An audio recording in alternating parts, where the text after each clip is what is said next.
বন্ধুরা চলে এলাম আজকে একটি নতুন ক্লাসের টপিকস নিয়ে। বন্ধুরা এর আগের ক্লাসগুলোতে কিন্তু আমরা পরপর জ্যামিতি বলে তোমাদের যে চ্যাপ্টারটা রয়েছে জ্যামিতি চ্যাপ্টার থেকে কিন্তু টপ গুরুত্বপূর্ণ প্রশ্ন নিয়ে কিন্তু তোমাদের সঙ্গে আলোচনা করেছিলাম। অবশ্যই বলে রাখি এই সমস্ত প্রশ্নগুলো কিন্তু তোমরা যে স্ক্রিনে দেখতে পাচ্ছ সম্রাট এক্সক্লুসিভ সাজেশনস বুক 2026 সালের অবশ্যই, এবং এটি অবশ্যই মাধ্যমিকের। তো সেখান থেকে কিন্তু কালেক্ট করা হয়েছিল সেই সমস্ত প্রশ্নগুলো, সেগুলো পুরো তোমাদেরকে আমি সলভ করে দেখিয়েছিলাম। এমনকি অন্যান্য যে গুরুত্বপূর্ণ বা টপ সাজেস্টিভ পশ্চিমবঙ্গের তোমাদের জন্য যেই টপ গুরুত্বপূর্ণ বইগুলো রয়েছে সেখান থেকেও কিন্তু প্রশ্ন নিয়ে কিন্তু তোমাদেরকে আমি সেই প্রশ্নগুলো দিয়েছিলাম। তো বন্ধুরা আজকের ক্লাসে কিন্তু আজ আমরা আর কোনো জ্যামিতি চ্যাপ্টার নিয়ে আলোচনা করব না। আজকে কিন্তু আমরা এখানে ত্রিকোণমিতি চ্যাপ্টার এখান থেকে কিন্তু আলোচনা করব। গুরুত্বপূর্ণ প্রশ্নগুলো দেখে নেব, যে গুরুত্বপূর্ণ প্রশ্নগুলো তোমাদের এই বছর পরীক্ষাতে আসার জন্য ভীষণ গুরুত্বপূর্ণ, সেই গুরুত্বপূর্ণ প্রশ্নগুলো কিন্তু আজকে আমরা দেখব, এবং তার সঙ্গে কিন্তু খুব ইজিলি খুব কনসেপ্ট অনুযায়ী কিন্তু আমরা সেগুলো সলভ করে নেওয়ার চেষ্টা করব। তো চলো বন্ধুরা শুরু করছি আজকের ক্লাসের টপিকস। আজকে আমরা কিন্তু ত্রিকোণমিতি যেটা 103 পেজে রয়েছে, যাদের কাছে বইটি উপস্থিত রয়েছে অবশ্যই বইটি খুলে নাও। সরাসরি কিন্তু বন্ধুরা আমরা বই থেকে দেখাতে পারবো না, প্রশ্নগুলো তুলে বা তোমাদেরকে স্ক্রিনে দেখিয়ে সেগুলো কিন্তু সলভ করে দেবো। সরাসরি কিন্তু যদি এই প্রশ্নগুলো দেখে দেয় তো সেক্ষেত্রে কিন্তু কপিরাইট ক্লেম আসতে পারে, তো সেক্ষেত্রে অসুবিধার সৃষ্টি হতে পারে। তাই বন্ধুরা আমি সরাসরি বইটা থেকে দেখাতে পারছি না, তো ওই জন্য আমি কিন্তু তোমাদেরকে স্ক্রিনে কিন্তু প্রশ্নগুলো তুলে একবারে সলভ করে দেখাচ্ছি। এই যে প্রশ্নগুলো তোমাদেরকে দেখাবো সেগুলো কিন্তু আবারও বলছি এই বইটি থেকে, এমনকি আরও যে গুরুত্বপূর্ণ বই রয়েছে যেমন এবিটিএ, রায় মার্টিন, এছাড়াও আরও যে গুরুত্বপূর্ণ বইগুলো রয়েছে সেই সমস্ত গুরুত্বপূর্ণ বইগুলো থেকে কিন্তু এই প্রশ্নগুলো নেওয়া হয়েছে। তো বন্ধুরা চলো স্টার্ট করছি, আর কথা বাড়াচ্ছি না, শুরু করছি আজকের ক্লাসে। দেখতে পাচ্ছ এখানে ত্রিকোণমিতি। তো প্রথম তোমরা যে প্রশ্নটি দেখতে পাচ্ছ আশা রাখছি স্ক্রিনে দেখা যাচ্ছে। প্রথম প্রশ্নটি হচ্ছে যে একটি টাওয়ারের উচ্চতা 100√3 মিটার, সেক্ষেত্রে টাওয়ারের পাদবিন্দু থেকে 100 মিটার দূরে একটি বিন্দু থেকে টাওয়ারের চূড়ার কিন্তু উন্নতিকোণ তোমাদেরকে এখানে বের করতে হবে। তো এখানে কিন্তু বলেছে একটি টাওয়ার থাকবে। ধরো আমি একটা সাপোজ এখানে একটু চিত্র এঁকে নিচ্ছি, চিত্রগুলো আঁকলে কিন্তু অনেকটাই তোমাদের বুঝতে সুবিধা হবে। তো এইটা ধরো একটা আমরা টাওয়ার ধরলাম। তো টাওয়ারের উচ্চতা কিন্তু বলেছে, ওই উচ্চতাটা আমি এভাবে দিচ্ছি, এই উচ্চতাটা হচ্ছে 100√3 মিটার, মিটারটা লিখছে না, 100√3 মিটার, এবং টাওয়ারের পাদবিন্দু থেকে 100 মিটার দূরে একটি বিন্দু থেকে, অর্থাৎ টাওয়ারের পাদবিন্দু এই নিচেরটা, এখান থেকে 100 মিটার দূর, ধরে এইটা হচ্ছে 100 মিটার, তো 100 মিটার দূরে একটি বিন্দু, ধরো এই বিন্দুটি থেকে টাওয়ারের চূড়ার উন্নতিকোণ কত, অর্থাৎ টাওয়ারের চূড়া এইটা, এর উন্নতিকোণটা তোমাদেরকে এখানে বের করতে হবে। তো বন্ধুরা উন্নতিকোণ বের করার ক্ষেত্রে কিন্তু তোমাদের একটি সূত্র রয়েছে, তোমরা জানো সে ট্যান থিটা দিয়ে আমরা কিন্তু উন্নতিকোণ বের করতে পারি। তাই এখানে কিন্তু আমরা প্রথমে লিখে নেব যে দেয়া রয়েছে, লিখছি আমরা, তোমরা লিখে নাও আমার সাথে। প্রথমে কিন্তু বারবার বলছি অঙ্কগুলো নিজে প্র্যাকটিস করবে, অর্থাৎ নিজে চেষ্টা করবে, তারপর না পারলে কিন্তু অবশ্যই কিন্তু আমার এই ক্লাসটি দেখে কিন্তু ইজিলি করে নেবে। তো এখানে রয়েছে উচ্চতা, তো দেয়া রয়েছে টাওয়ারের উচ্চতা 100√3 মিটার, এটা হচ্ছে আমাদের টাওয়ারের উচ্চতাটা দেওয়া রয়েছে। এরপর টাওয়ারের পাদবিন্দু থেকে 100 মিটার দূরে বিন্দু থেকে টাওয়ারের চূড়া উন্নতিকোণ, মানে বন্ধুরা আমরা এখান থেকে কিন্তু সরাসরি লিখতেই পারি। দেখো এইটা একটা কেমন ত্রিভুজ, এটা যদি 90 ডিগ্রি হয়, এইটা হচ্ছে একটা সমকোণী ত্রিভুজ। তো সমকোণী ত্রিভুজের এই লম্বালম্বি এই যে বাহুটা রয়েছে এটা কি বলি আমরা, এটাকে বলি আমরা লম্ব। তাই এই ক্ষেত্রে আমরা লিখলাম যে অতএব লম্ব সমান হচ্ছে 100√3 মিটার, এটা আমরা লিখলাম। তারপর বন্ধুরা এই নিচেরটাকে আমরা কি বলে থাকি, নিচেরটা হচ্ছে আমাদের ভূমি। তো নিচে লিখলাম যে ভূমি সমান হচ্ছে 100 মিটার, এটা লিখলাম। এরপর কিন্তু আমাদেরকে এখানে উন্নতিকোণ বের করতে হবে। এবারে উন্নতিকোণ বের করার সূত্র হচ্ছে আমাদের ট্যান থিটা। তো ট্যান থিটা সমান আমরা কি জানি, সকলেই জানো, আশা রাখছি লম্ব বাই ভূমি, এটা তোমরা সকলেই জানো আশা রাখছি। তো লম্ব বাই ভূমি, তো এই ক্ষেত্রে আমরা এবার মানগুলো বসাবো। লম্ব হচ্ছে আমাদের 100√3 আর ভূমি হচ্ছে আমাদের 100।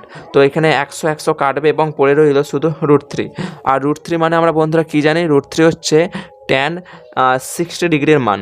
তো কেন বন্ধুরা এখানে অনেকের হয়তো একটু কনফিউশন থাকতে পারে যে আমরা এখানে ট্যান কথাটা কেন দিলাম। তো বন্ধুরা এই ধারে যেই কোণ থাকবে সেই কোণেই তোমাদেরকে আনতে হবে, তাহলে কিন্তু পরবর্তী ক্ষেত্রে এই দুটো উঠে যে শুধু 60 ডিগ্রি পড়ে থাকবে। এখানে সাইন, কস, কট, কোসেক, সেক ইত্যাদি কিন্তু দিলে হবে না। তো এক্ষেত্রে কিন্তু তোমাকে ট্যান দিয়েই কিন্তু মানটা আনতে হবে। তাই আমি কিন্তু এখানে √3 ভ্যালুর জন্য আমরা এখানে ট্যান 60 ডিগ্রি ধরলাম। তো এখানে আমরা পাচ্ছি ট্যান থিটা সমান হচ্ছে ট্যান 60 ডিগ্রি। তো এক্ষেত্রে কিন্তু এবারে হবে এখানে আমরা থিটার মানটা বের করবো। থিটাটা হচ্ছে এখানে উন্নতি কোণ, তাহলে থিটা সমান এই ট্যানটা এই ধারে চলে যাবে, অর্থাৎ এখানে হয়ে যাবে ট্যান ইনভার্স, আর এখানে ট্যান 60 ডিগ্রি যেমন ছিল রইল। এইবারে বন্ধুরা এখানে কিন্তু তোমাদেরকে এটা মনে রাখবে যে যদি এরকম থাকে, এখানে আমি পাশে লিখে দেখিয়ে দিচ্ছি, যদি এরকম থাকে সাইন থিটা সমান সাইন অফ কিছু একটা কোণ রয়েছে, আমি থিটা দিলাম। তো এক্ষেত্রে যদি এই থিটার ভ্যালুটা তোমরা বের করতে চাও তো লিখবে থিটা সমান এই সাইনটা কিন্তু এরকম, খানিকটা আমি বোঝানোর জন্য বলছি, এমনটা কিন্তু হয় না, এই এরকম সাইন হিসাবে চলে আসবে। এবারে বন্ধুরা তোমরা জানো যে 1 যদি কোনো সংখ্যা থাকে সেটা কিন্তু আমরা এইভাবে লিখতে পারি, হয়তো 1-এর নিচে এখানে 2 রয়েছে, তো এটাকে আমরা লিখতে পারি 2 আর মাথায় কিন্তু -1, অর্থাৎ এই -1কে আমরা ইনভার্স বলতে পারি। এটা কিন্তু সূচকের ধারণাবলী তোমরা আগেই শিখেছো, এভাবে কিন্তু লিখতে পারি। সেই ভিত্তিতে আমরা কিন্তু এটাও লিখতে পারি, নিচে যেহেতু সাইনে রয়েছে এটা লিখতে পারি সাইন অফ ইনভার্স অর্থাৎ -1 এবং এখানে সাইন অফ থিটা ড্যাশ এইটা। এইবারে আরেকটা কনসেপ্ট, যখন এইভাবে আমি এখানে তোমাদেরকে লিখে দেখাচ্ছি, যখন এইভাবে থাকবে যে 2 ইনভার্স ধরো আর এরকম 2 রয়েছে, তখন কিন্তু কি হবে এই উভয় কিন্তু কেটে যাবে। কারণ 2 ইনভার্স মানে কত 1/2, এই যে এখান থেকে আমরা যেভাবে বের করেছিলাম 2 ইনভার্স মানে হচ্ছে 1/2। তো সেক্ষেত্রে 2 ইনভার্স মানে 1/2, আর এখানে কিন্তু 2 এর সাথে গুণ হিসাবে রয়েছে। এবারে 2 কেটে যাবে, দেখো 1ই পড়ে রয়েছে। তাই যখন এইরকম পজিশানে কোনো সংখ্যা থাকবে যে বাইরে সেম সংখ্যা ভেতরে সেম সংখ্যা কিন্তু বাইরেটার মাথায় ইনভার্স রয়েছে, তখন কিন্তু এটা কাটাকুটি হয়ে 1 থাকবে। ঠিক একইভাবে এখানেও দেখে নাও যে বাইরে সেম ভেতরে সেম এবং মাথায় ইনভার্স, তো এখানে এই দুটো কাটাকুটি হয়ে কিন্তু এখানে শুধু 1 পড়ে থাকবে। তো 1 এই যে এখানে এরকম 1 পড়ে থাকবে এবং ভেতরে যেমন 60 ডিগ্রি থাকবে এই 60 ডিগ্রি পড়ে থাকবে, তাই দুটোই গুণ করলে কিন্তু আমাদের 60 ডিগ্রি হবে। তাহলে বা থিটা সমান হচ্ছে আমাদের 60 ডিগ্রি। তো এটা হচ্ছে আমাদের নির্ণয় অ্যান্সার। তো এখানে লিখে দেবে যে অতএব টাওয়ারের চূড়ার উন্নতি কোণ হচ্ছে এই 60 ডিগ্রি। তো চলো দেখে নিই নেক্সট প্রশ্নটি। বন্ধুরা এরপর দ্বিতীয় প্রশ্নটি দেখে নাও, রয়েছে একটি পোস্টের ভূমিতলে ছায়ার দৈর্ঘ্য পোস্টের উচ্চতার √3 গুণ হলে সূর্যের উন্নতি কোণ কত। তো এখানে আমরাও এখানে একটি চিত্র এঁকে নেই, বলছি একটি পোস্টের ভূমিতলে। আচ্ছা এখানে আমরা একটা সাপোজ একটা পোস্টের মতো এঁকে নিচ্ছি। তো ধরো এইটা একটি পোস্ট, এই পোস্টের ভূমিতলে ছায়ার দৈর্ঘ্য, ধরো এই ধারে সূর্য রয়েছে, তোমরা জানো যে সূর্য যেই ধারে থাকে বা আলো যেই ধারে থাকে তার বিপরীত দিকে কিন্তু আমাদের ছায়া পড়ে। তো এখানে যদি সূর্য থাকে, সূর্যর পরে রয়েছে বস্তু, তো বস্তুর তোমাদের কিন্তু যদি সূর্য এই ধারে থাকে তো এই বস্তুটার ছায়া কিন্তু আমাদের এরকম নিচে কিন্তু পড়বে। আমি ধরলাম ছায়াটা হচ্ছে এইটা হচ্ছে আমাদের ছায়াটা সাপোজ ধরো। তো এক্ষেত্রে ছায়ার দৈর্ঘ্য বলছে পোস্টের উচ্চতা √3 গুণ। ধরো এই পোস্টের এই উচ্চতাটা হচ্ছে, তোমরা ধরে নাও যে ধরি এই উচ্চতাটা হচ্ছে এক্স মিটার। তো এক্ষেত্রে কিন্তু ধরলাম এক্স, তো বলেছে যে এই ভূমিতলের এবারে দৈর্ঘ্যটা কত হবে, ভূমিতলের ছায়ার দৈর্ঘ্যটা পোস্টের উচ্চতা √3 গুণ, উচ্চতা কত এক্স, তো এক্সের √3, তো এখানে হবে √3 তার সঙ্গে কিন্তু এক্স। তো এইটা হলো, এরপরে কিন্তু আমাদেরকে সূর্যের উন্নতি কোণটা বের করতে হবে। তো অ্যাঙ্গেলটা এরকম করে কিন্তু থাকবে এরকম সূর্য থেকে। তো এই ক্ষেত্রে কিন্তু আমাদেরকে সূর্যের উন্নতি কোণটা কিন্তু তোমার এখানে কিন্তু বের করতে হবে। তো আমি এখানে ডট করে দিয়ে দিলাম, এখানেও ডট করে দিয়ে দিলাম, একটু বেঁকে আছে ছবিটা, ভালো করে এঁকে নেবে এরকম। তো এক্ষেত্রে কিন্তু আমাদেরকে সূর্যের উন্নতি কোণ কিন্তু বের করতে বলেছে। তো সূর্যের উন্নতি কোণ মানে আমরা ধরে নেব যে প্রথমেই আমরা ধরে নিই যে উন্নতি কোণ, এখানে কিন্তু উন্নতি কোণটা আমরা কিন্তু কিছু একটা ধরে নিচ্ছি, উন্নতি কোণ হচ্ছে আমাদের থিটা। বন্ধুরা যদি ব্যাকগ্রাউন্ডে কোনো আওয়াজ আসে তো সরি, তো একটু ম্যানেজ করে নাও। তো এক্ষেত্রে উন্নতি কোণ হচ্ছে থিটা। তো এরপর আমরা ধরে নেব যে আবার ধরি পোস্টের, তোমরা কিন্তু এগুলো লিখে নেবে আমার সাথে সাথে, পোস্টের উচ্চতা এক্স মিটার, এটা আমরা ধরে নিলাম। তাহলে এতটা ধরে দেওয়ার দরকার নেই, তো একবারই ধরে লিখে দিলাম, ধরি উন্নতিকোণ থিটা ও এখানে গেল ও, ও পোস্টের উচ্চতা আছে এক্স মিটার, এটা ধরলাম। এইবারে আমাদের ছায়ার দৈর্ঘ্য কত হচ্ছে √3x, যেহেতু বলেছিল যে ভূমিতলের ছায়ার দৈর্ঘ্য তার উচ্চতার √3 গুণ, তো উচ্চতা ছিল এক্স, তার সঙ্গে কিন্তু √3 গুণ করেছি মানে √3x। তো এক্ষেত্রে কিন্তু ছায়ার দৈর্ঘ্য কত হচ্ছে তো লিখে দিচ্ছি ছায়ার দৈর্ঘ্য সমান √3x। তো এটা হলো। এবারে আমি আগের অঙ্কটাতেই বলেছি যখন উন্নতিকোণ বের করতে হবে আমাদের কিন্তু ট্যান থিটা দিয়ে বের করতে হবে। তো ট্যান থিটা কেন এসেছে তারও কিন্তু অনেক প্রমাণ রয়েছে, সেটা আজকের এই ক্লাসে বলছি না। তো ট্যান থিটা সমান আমরা জানি লম্ব বাই ভূমি। তো এক্ষেত্রে যদি আমরা চিত্রটি দেখে নেই, তো এখানে লম্ব কি এক্স হচ্ছে, এক্স যদি এটাকে সমকোণী ত্রিভুজের ন্যায় ধরে নাও, এটা যদি 90 ডিগ্রি হয় সেক্ষেত্রে এইটা হচ্ছে লম্ব এবং এর নিচেরটা হচ্ছে ভূমি। তো আমাদের লম্ব হচ্ছে এক্স এবং ভূমি কত হচ্ছে, ভূমি হচ্ছে √3x। তো এখানে এক্স এক্স কাটবে, পড়ে থাকবে 1/√3। এইবারে এখানেও যেহেতু ট্যান থিটা রয়েছে, ট্যান রয়েছে, তাই আমাকেও কিন্তু এই 1/√3 এই ভ্যালুটা অর্থাৎ ডিগ্রি কোণটা কিন্তু আমাদেরকে কিন্তু এই ট্যান থিটা দিয়ে কিন্তু আমাদেরকে আনতে হবে। তো অবশ্যই কিন্তু এখানে ট্যান থিটা দিয়ে কিন্তু ভ্যালুটা লিখলে কিন্তু তোমাদের অঙ্কগুলো করতে কিন্তু সুবিধা হবে। তো এক্ষেত্রে কিন্তু আমরা লিখে দিই। তো ট্যান কত ডিগ্রির মান হচ্ছে 1/√3। তো জানো ট্যান 30 ডিগ্রির মান হচ্ছে 1/√3। তো এখানে এবারে নিচে লিখে দেবো যে ট্যান থিটা সমান ট্যান 30 ডিগ্রি, বা একইভাবে থিটা সমান আমরা 30 ডিগ্রি। মনে মনে ভাবো, এটা এমনটা হয় না, তো মনে মনে ভাবো এইখানে ট্যান আর এখানে ট্যান এইভাবে কেটে দিলাম, তো থিটা সমান 30 ডিগ্রি। এটা কিন্তু এইভাবে হয় না বন্ধুরা। সাপোজ শর্টকাট বা সাপোজ একটু শর্টকাটে করার জন্য আমরা কিন্তু এইভাবে করে নিতে পারি। তো থিটা সমান হচ্ছে আমাদের 30 ডিগ্রি। তো এক্ষেত্রে কিন্তু আমাদের উন্নতি কোণ হয়ে গেল 30 ডিগ্রি। তো লিখে দেবে অতএব এক্ষেত্রে সূর্যের উন্নতি কোণ হচ্ছে আমাদের 30 ডিগ্রি অর্থাৎ 30 ডিগ্রি। তো চলো নেক্সট প্রশ্নটি দেখি বন্ধুরা। এইবারে তোমরা যে স্ক্রিনে এবং আমি খাতাতেও অঙ্কটা তুলে নিয়েছি, এই যে অঙ্কটি দেখতে পাচ্ছ, এই অঙ্কটি এতটাই গুরুত্বপূর্ণ বন্ধুরা। এই টাইপের অঙ্ক কিন্তু প্রায়শই পরীক্ষায় দিয়ে থাকে এবং এই অঙ্কগুলো কিন্তু একটু বলতে পারো কনফিউজিং টাইপ। তাই কিন্তু বন্ধুরা এই টাইপের অঙ্কগুলো কিন্তু অনেকে করতে পারে না। কিন্তু বন্ধুরা এই টাইপের অঙ্কগুলো এতটাই সোজা যে তোমরা একবার ভালো করে মনোযোগ দিয়ে যদি দেখো তো অবশ্যই কিন্তু এই অঙ্কগুলো করে নিতে পারবে। তো প্রথমে দেখো অঙ্কটিতে রয়েছে যে tan 1 degree into tan 3 degree into tan 5 degree, এইরকম করতে করতে করতে করতে চলে গেছে একবারে ট্যান 87 ডিগ্রি এবং ট্যান 89 ডিগ্রি। এর কিন্তু মানটা আমাদেরকে বের করতে হবে। এই যে মাঝে ডট ডট করে দেওয়া রয়েছে, এইটা কিন্তু কেন দেওয়া রয়েছে, এরকম করে করে কিন্তু পরপর চলে গেছে, অর্থাৎ ট্যান 1 ট্যান 3 ট্যান 5 দেখো প্রতি 2 করে বাড়ছে, একের পর 3, 3-এর পর 2 বেড়ে গেল 5, 5-এর পর কিন্তু এখানে হবে ট্যান 7 ডিগ্রি, তারপরে হবে ট্যান 9 ডিগ্রি, তারপরে হবে ট্যান 11 ডিগ্রি, এরকম করে বাড়তে বাড়তে বাড়তে বাড়তে ট্যান 87 এবং ট্যান 89 অবধি রয়েছে। আমাদেরকে এর ভ্যালুটা কিন্তু বের করতে হবে। তো এখানে লিখবো, তো সমান দিয়ে আমরা কিন্তু লিখে নেই tan 1 degree, tan 3 degree, tan 5 degree. এরপর বন্ধুরা যেহেতু ডট ডট করে গেছে, দেখো 5 পুরো 1 থেকে শুরু হয়েছে, 1-এর পর 3 হচ্ছে, 3-এর পর 5 হচ্ছে। দেখো বন্ধুরা সব কিন্তু আমাদের বিজোড় সংখ্যা হচ্ছে। তো 5, তারপরে নিশ্চয়ই 7 হবে, 7ও বিজোড়, তারপর নিশ্চয়ই কেমন হবে 7-এর পর 9 হবে, 9ও বিজোড় সংখ্যা। এইভাবে কিন্তু যেতে যেতে যেতে যেতে তোমরা কিন্তু এইভাবে লিখে দিতে পারো। কিন্তু মাঝখানে এমন একটা টার্ম আসবে বা এমন একটা জায়গা আসবে যেখানে আমরা কিন্তু ট্যান 45 ডিগ্রিটাও কিন্তু এখানে লিখতে পারবো, কারণ ট্যান 45-এর দেখো শেষে 5 রয়েছে, 5টাও কিন্তু বিজোড় সংখ্যা, আমরা ট্যান 45ও কিন্তু লিখতে পারবো। এরকম ডট ডট করে চলতে চলতে একেবারে ট্যান 87 এবং ট্যান 89। এবারে এই ট্যান 87টিকে আমি এভাবে লিখছি, ট্যান 90 ডিগ্রি মাইনাস 3 ডিগ্রি। তো 90 থেকে যদি আমরা 3 বিয়োগ করি সেই 87 হবে, এটা কিন্তু আমরা লিখতে পারি। তারপরে কিন্তু এখানে আবার ট্যান 89কে লিখছি ট্যান 90 ডিগ্রি মাইনাস 1 ডিগ্রি, কিন্তু এইভাবে লিখলাম বন্ধুরা। এগুলোর সাথে এগুলো কাটাকুটি করার জন্য কিন্তু আমি এইভাবে লিখলাম। তোমরা কিন্তু একটু এই টাইপের অঙ্ক একটু জাস্ট বুঝে নাও ভালো করে, তাহলে কিন্তু বুঝতে পারবে। তারপর এখানে লিখে দিচ্ছি tan 1 degree, tan 3 degree, tan 5 degree. এবারে বন্ধুরা তোমাদের হয়তো মনে কনফিউজ আসতে পারে বা প্রশ্ন আসতে পারে যে আমরা এখানে ট্যান 45টাই কেন নিলাম। ট্যান 45, তারপর তো আমরা এখানে 45-এর পর 47, ট্যান 47-এ লিখতে পারতাম, ট্যান কিন্তু অন্যান্য মানে লিখতে পারতাম। কিন্তু বন্ধুরা কেন নিলাম তা আমি একটু পরে বলছি, তোমরা এইটা এখন বুঝো, আমি বলে দিব।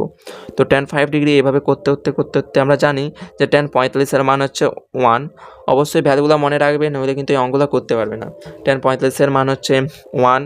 তারপরে কিন্তু এইভাবে এখানে হচ্ছে tan into 90 degree 90 degree minus হচ্ছে কিন্তু এখানে 3 ডিগ্রি। তো কিন্তু এটাকে কিন্তু আমরা যখন ট্যানের পর ব্র্যাকেটে 90 রয়েছে, সে কিন্তু আমাদের কট হয়ে যাবে, এটা আশা রাখছি জানো। তো ট্যানটা হয়ে যাবে কট, কট এখানে 3 ডিগ্রি। এরপর কিন্তু এখানে আবার ট্যানের পর 90 রয়েছে ব্র্যাকেটের মধ্যে, তো এটা হয়ে যাবে কট এবং এখানে 1 ডিগ্রি যেমন আছে বসে যাবে। এরপর কিন্তু আবার সমান দেবো, আবার যেমন আছে লিখবো tan 1 degree, tan 3 degree, tan 5 degree, এরকম ডট ডট করে চলতে চলতে কিন্তু এক সময় আসবে বন্ধুরা যেটা কিন্তু এভাবে দেখো, এই টানটা দেখো একটু ভালো করে, এখানে হচ্ছে cot 1, তারপরে cot 3, দেখো সব 2 ঘর করে কিন্তু এধারে বেড়ে যাচ্ছে, একের সঙ্গে 2 যোগ হলো 3। নিশ্চয়ই এখানে আবার একটা টার্ম রয়েছে এইগুলোর মধ্যে ডট ডট করে যে দিয়েছি, এখানের মধ্যে এমন একটা টার্ম রয়েছে যেখানে এই 3-এর সঙ্গে আবার 2 যোগ হবে, 3-এর সঙ্গে 2 যোগ করলে tan 5। তো এখানে কোথাও একটা নিশ্চয়ই এখানে রয়েছে tan নয় সরি cot, তো এখানে কোথাও একটা রয়েছে যেখানে cot 5 ডিগ্রি রয়েছে। আমরা কিন্তু এখানে যেহেতু এখানেও 5 রয়েছে তাই আমি কাটাকুটি করার জন্য এখানে কিন্তু এখানের মাঝের টার্মটাকে আমি এখানে ধরে নিলাম যেখানে রয়েছে cot 5 ডিগ্রি।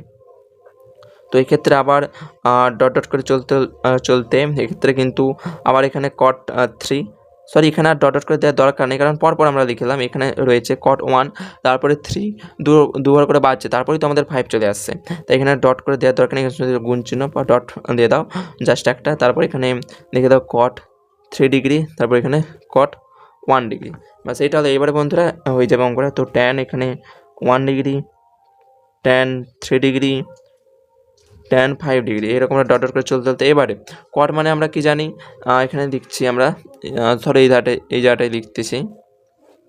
তো এখানে যদি আমরা জানি যে cot থিটা সমান 1/tan থিটা, আমরা এটা জানি। তো এই লজিকে আমরা কিন্তু এখানে দেবো cot 5 ডিগ্রি মানে এখানে হবে 1/tan 5 ডিগ্রি, cot 3 ডিগ্রি মানে 1/tan 3 ডিগ্রি, cot 1 ডিগ্রি মানে 1/tan 1 ডিগ্রি। এইবারে বন্ধুরা এইখানের এই tan, এখানের এই tan 1 এর সাথে কাটবে, এখানে tan 3, এখানে tan 3 এর সঙ্গে কাটবে, এখানে tan 5, এখানে tan 5 এর সঙ্গে কাটবে। আবার বন্ধুরা এই যে ডট ডটের মাঝে রয়েছে এখানে আবার নিশ্চয়ই দেখো সব দেখো, এখানে tan 1 এর সঙ্গে 2 যোগ করেছি 3, 3 এর সঙ্গে 2 যোগ করেছি 5, নিশ্চয়ই এইভাবে আসবে। আবার এখানে হবে tan 7 ডিগ্রি, আবার এখানে আর আগে আসবে tan, সব 2 করে বাড়বে 9 ডিগ্রি, এরকম করে চলতেই লাগবে। আবার এখানে দেখো এই পথটাতে tan 1, তারপরে একের সঙ্গে আবার 2 যোগ করেছি, তো এখানে হচ্ছে 3, আবার 3-এর সঙ্গে 2 যোগ করেছি 5, তো এইভাবে কিন্তু আরও পরে আস্তে আস্তে কিন্তু হবে tan 7 ডিগ্রি, আবার এখানে 7-এর পর হবে tan 9 ডিগ্রি, এইভাবে কিন্তু ডট ডট করে চলতে থাকবে। তো এক শেষে কিন্তু এরকম সবগুলো পথ কিন্তু কেটে যে শেষে কিন্তু তোমাদের একেবারে শুধু থাকবে এখানে 1 পড়ে থাকবে। এই টার্মটা লেখার দরকার নেই, এটা বোঝানোর জন্য বললাম। তোমরা এতটা লিখবে, তারপরে কিন্তু শেষে এখানে 1 লিখে দিতে পারবে, কারণ এখানে যত টার্ম রয়েছে সব কিন্তু এইভাবে আস্তে আস্তে সব কাটাকুটি হয়ে শেষে কিন্তু 1 থাকবে। তো এটা হচ্ছে উত্তর। চলো দেখে নেই আমাদের নেক্সট চতুর্থ দাগের প্রশ্নটি। এর কিন্তু উত্তরটা হচ্ছে 1। এটা কিন্তু খুব গুরুত্বপূর্ণ প্রশ্ন, বারবার কিন্তু পরীক্ষায় আসে এই টাইপের অঙ্ক, বলতে এগুলো কিন্তু খুব নলেজ টাইপের প্রশ্ন, তো অবশ্যই এটা ভালো করে প্র্যাকটিস করবে। চলো দেখে নিই চতুর্থ প্রশ্নটি। তো বন্ধুরা তোমরা ইতিমধ্যে স্ক্রিনে আরেকটা অঙ্ক দেখতে পাচ্ছ, এই অঙ্কটাও কিন্তু খুব গুরুত্বপূর্ণ তোমাদের পরীক্ষাতে আসার জন্য। তো অঙ্কটা প্রথমে আমি তুলে নেই, তোমাদেরকে কিন্তু এক্ষেত্রে প্রমাণ টাইপের অঙ্ক, যে ওখানে প্রমাণটা এখানে আমি এখানে লিখে দিচ্ছি, যে ধরো এরকম অঙ্কটা রয়েছে যে প্রমাণ করো যে sin 30 degree plus sin 60 degree, যেটা কি না এর দুটো যে ভ্যালু বেরোবে ওটা অবশ্যই sin 90 ডিগ্রির থেকে বেশি হবে। এটা কিন্তু তোমাদের অঙ্কটি দেওয়া রয়েছে। তো তোমরা আগে ছোটোবেলা থেকে কিন্তু অঙ্ক করে এসেছো এই টাইপের অঙ্ক, তো অবশ্যই কিন্তু আমি সেটাভাবেই করছি। তো এক্ষেত্রে প্রথমে কিন্তু আমরা এই ধারের ভ্যালুটা বের করব, তারপর কিন্তু এই ধারের ভ্যালুটা বের করব। এবারে কিন্তু দুটার যে উত্তর বেরাবে সেক্ষেত্রে কিন্তু আমরা তখন বুঝে নিতে পারবো যে এই ধারেরটা আমরা সলভ করে যে উত্তরটা পাবো সেইটা, আর এই ধারের যে অঙ্কটা করে এটা যে সব উত্তরটা পাবো অবশ্যই কিন্তু এই ধারেরটা কিন্তু এই ধারের ভ্যালুর থেকে কিন্তু বেশি হবে। আচ্ছা আমি করে বোঝাচ্ছি তাহলে বুঝতে পারবে। তো প্রথমে কিন্তু আমরা এই ধারের ভ্যালুটা তুলে নিচ্ছি। তো এটা বাম ধারে রয়েছে, তো বাম ধারের জন্য আমরা এখানে লিখে নিচ্ছি লেফট হ্যান্ড সাইড সমান কি রয়েছে sin 30 degree plus sin 60 degree. তো এক্ষেত্রে এইবারে sin 30 ডিগ্রির মান কত বন্ধুরা? sin 30 ডিগ্রির মান হচ্ছে হাফ, sin 60 ডিগ্রির মান হচ্ছে √3/2। এইবারে আমরা এটাকে ভগ্নাংশের যোগের মতো করে নেব। তো এক্ষেত্রে লসাগু হচ্ছে 2 এবং এখানে হবে 1 প্লাস √3। আশা রাখছি তোমরা যোগগুলো জানো। তো এক্ষেত্রে এইবারে বন্ধুরা ক্যালকুলেটার যদি থাকে নিয়ে আসো, তো ক্যালকুলেটারে এই √3 ভ্যালুটা বের করো। তো √3 ভ্যালু তোমরা পাবে 1.732/2। এরপর এটা দিয়ে আমরা সলভ করি, তো অবশ্যই এটা আসবে এই 1-এর সঙ্গে যদি 1.732 যদি যোগ করে হবে 2.732/2। এবার এটাকে ভাগ করলে হবে 1.366। তো এটা হচ্ছে আমাদের উত্তর বেরালো এই লেফট হ্যান্ড সাইডেরটা। এবার আমরা এই ধারটা সলভ করি। তো আমাদের রাইট হ্যান্ড সাইড অর্থাৎ ডান পাশে রয়েছে কি, ডান পাশে রয়েছে সাইন 90 ডিগ্রি। এবারে সাইন 90 ডিগ্রির মান হচ্ছে 1, এক লাইনে বেরিয়ে গেল। এইবারে বন্ধুরা দেখো যে এক্ষেত্রে আমরা এই ধারেরটি সলভ করে পেলাম কত, 1.3666, মানে 1.366, আর এই ধারেরটা সলভ করে পেলাম 1। তো কোনটা বড়? অবশ্যই এই ধারেরটাই বড়। দেখো এটা হচ্ছে 1.3, মানে 1-এর থেকেও আরও বেশি হচ্ছে, আর এটা হচ্ছে শুধু 1। তাহলে বন্ধুরা এইটাই বড়, আর এটাই তো আমাদেরকে প্রমাণ করতে দিয়েছিল যে এই ধারেরটা বড় আর এই ধারেরটা ছোট। এই যে এই চিহ্নটার মানে তো এইটাই, যেই ধারে বড় হার রয়েছে সেইটা বড়, এই আর যেই ধারে ছোট হার রয়েছে সেইটি ছোট। তখন তাহলে প্রমাণ করতে পারলাম। তাহলে লিখলাম অতএব LHS মানে, আচ্ছা এত লেখার দরকার নেই, তোমরা অঙ্কটি তুলে দাও যে অতএব সাইন 30 ডিগ্রি প্লাস সাইন 60 ডিগ্রির মান হচ্ছে এটা অবশ্যই বড় কাছ থেকে সাইন 90, মানে যার মান হচ্ছে 1, এটা থেকে কিন্তু বড়। যদি অঙ্কটা না বুঝতে পারো আরেকবার কিন্তু দেখে নেবে, খুবই গুরুত্বপূর্ণ অঙ্ক কিন্তু এগুলো, কিন্তু 2 মার্কসের কিন্তু প্রায়শই দিয়ে থাকে। চলো দেখে নেই এর নেক্সট প্রশ্নটি। বন্ধুরা পঞ্চম প্রশ্ন দেখে নাও, আজকের ক্লাসের শেষ প্রশ্ন ত্রিকোণমিতি থেকে। পরের ক্লাসে আমরা কিন্তু 2 মার্কসের প্রশ্নগুলো নিয়ে আলোচনা করব। তো এই যে 5টা প্রশ্ন দেখালাম, এই 5টি প্রশ্ন কিন্তু তোমাদের এমসিকিউ বা এসএকিউ টাইপ বা সত্য মিথ্যা এইসব টাইপের প্রশ্ন আসার জন্য ভীষণ গুরুত্বপূর্ণ, এবং এগুলো থেকে কিন্তু অনেক সময় 2 মার্কসেরও দিয়ে থাকে। তো অবশ্যই ভালো করে প্র্যাকটিস করবে। এরপর আমরা দেখে নিই আজকের ক্লাসের শেষ প্রশ্ন। দেখো স্ক্রিনে রয়েছে সাইন থিটা সমান x/y হলে সর্বদা x গ্রেটার দেন y হবে, অর্থাৎ ওই x এর মানটা কিন্তু y এর থেকে সর্বদা বেশি হবে। তো অঙ্কটা তুলে নেই, রয়েছে সাইন থিটা সমান x/y, আর আমাদেরকে প্রুভ করতে হবে যে x গ্রেটার দেন y, অর্থাৎ x বড় হবে y এর থেকে। তো এই ক্ষেত্রে আমরা দেখে নেব যে সাইন থিটা সমান আমরা কি জানি, সাইন থিটা সমান আমরা জানি লম্ব বাই অতিভুজ। তো লম্ব বাই অতিভুজ, এবারে সাইন থিটার ভ্যালু হচ্ছে এইটা, আর এইটা হচ্ছে অঙ্কে দেওয়া রয়েছে। এবারে এইটার সঙ্গে এইটা তুলনা করো। দেখো সাইন থিটার জায়গায় সাইন থিটা রয়েছে, এক্স জায়গায় রয়েছে লম্ব। তো আমরা এখানে লিখে দিচ্ছি যে এক্স সমান লম্ব, আর ওয়াই জায়গায় রয়েছে দেখো অতিভুজ। তো ওয়াই সমান আমি অতি লিখে রেখে দিচ্ছি, তো অতিভুজ। তো এক্ষেত্রে এবারে দেখো বন্ধুরা, তোমরা এখানে কিন্তু একটি কনসেপ্টটা লাগবে, তোমরা সকলেই জানো আশা রাখছি, যে ধরো একটি সমকোণী ত্রিভুজের এইটি হচ্ছে আমাদের লম্ব, এইটি হচ্ছে ভূমি, অবশ্যই যদি এটা 90 ডিগ্রি হয়, এবং এই ধারেরটি হচ্ছে আমাদের অতিভুজ। তো এটা আশা রাখছি সকলেই জানো। তো এক্ষেত্রে তোমরা ছবিটাতে স্পষ্টতই দেখতে পাচ্ছ এই অতিভুজ কিন্তু আমাদের লম্ব বা ভূমি উভয় থেকে কিন্তু বড় হয়ে থাকে।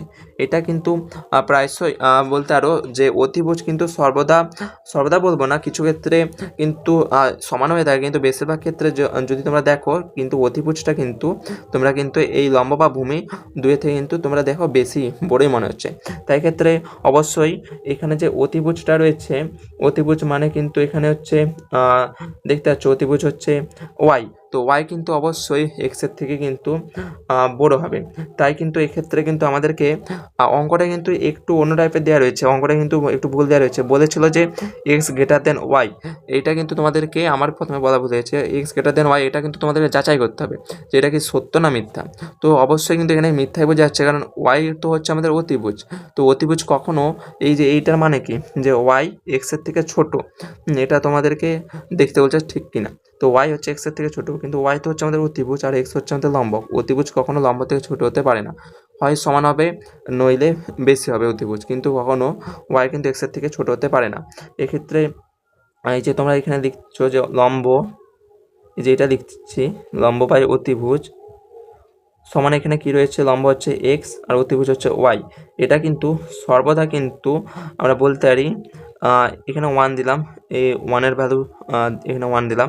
তো এক্ষেত্রে এইটা যদি আমরা সলভ করি, তো এখানে লিখবো এক্স, এখানে যেমন আছে লেস ইকুয়াল টু ওয়াই, এটা কিন্তু লিখতে পারি। তো এক্ষেত্রে দেখো ওয়াই কিন্তু এক্সের থেকে হয় সমান হবে নইলে কিন্তু বড় হবে। এই যে নিচে যে চিহ্নটা দেখতে পাচ্ছ, এই চিহ্নটার মানে হচ্ছে সমান, হয় এক্স এবং ওয়াই সমান হবে দুজনের, অর্থাৎ এক্স সমান ওয়াই হবে যে দুজনের ভ্যালুটা সমান হবে, অথবা এক্স লেস দ্যান ওয়াই অর্থাৎ ওয়াইয়ের ভ্যালুটা বড় হবে এক্সের থেকে।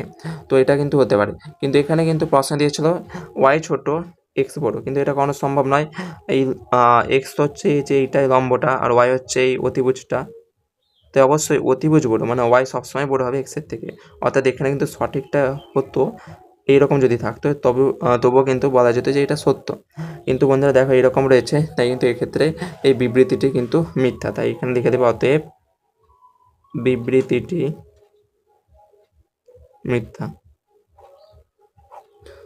তো বন্ধুরা এই ছিল আজকের ক্লাসের টপিকস। পরবর্তীকালে আর অন্যান্য টপিকস নিয়ে আলোচনা করবো।